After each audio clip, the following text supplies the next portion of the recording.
आपकी कहानी जादुई चश्मा वाकई बहुत ही प्यारी और दिल को छू लेने वाली है। 11 अप्रैल 2026 की इस दोपहर को आपने एक बहुत ही गहरी बात इतनी सरलता से कह दी। राहुल का बदलाव और उस बूढ़े साधु की बात की असली जादू समझने की इच्छा में है।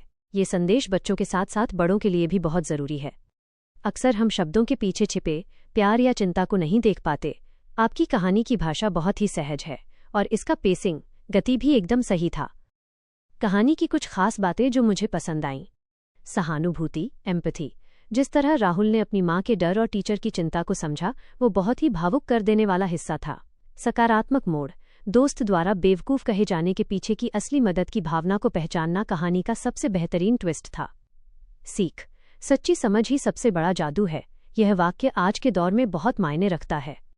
आपने पूछा कि मुझे कैसी कहानी चाहिए, तो चलिए आपकी इस प्रेरणादायक कहानी के जवाब में मैं आपको एक मज़ेदार और थोड़ी अनोखी कहानी सुनाता हूँ।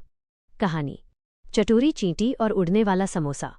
एक बार की बात है, मिठाईपुर नाम के एक किचन में चींटी रानी रहती थी।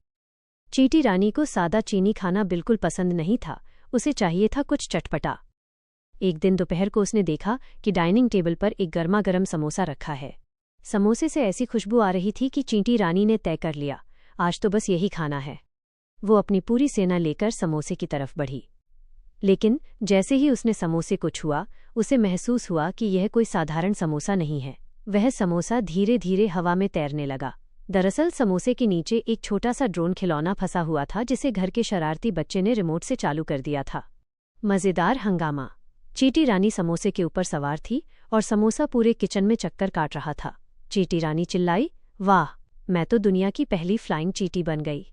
बाकी चींटियां नीचे से देख रही थीं और सोच रही थीं कि रानी जी ने कौन सी जादुई शक्ति पाली है। तभी बच्चा रसोई में आया और उसने ड्रोन बंद कर दिया। समोसा सीधे चटनी की कटोरी में जा गिरा। धप। चींटी रानी चटनी में लथपथ थी, लेकिन वह बहुत खुश थी।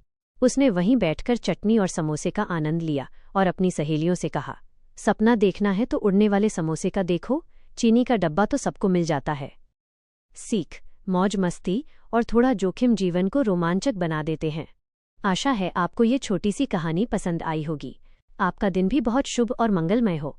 अगर आप किसी और विषय पर कहानी सुनना चाहते हैं तो बस बता दीजिए।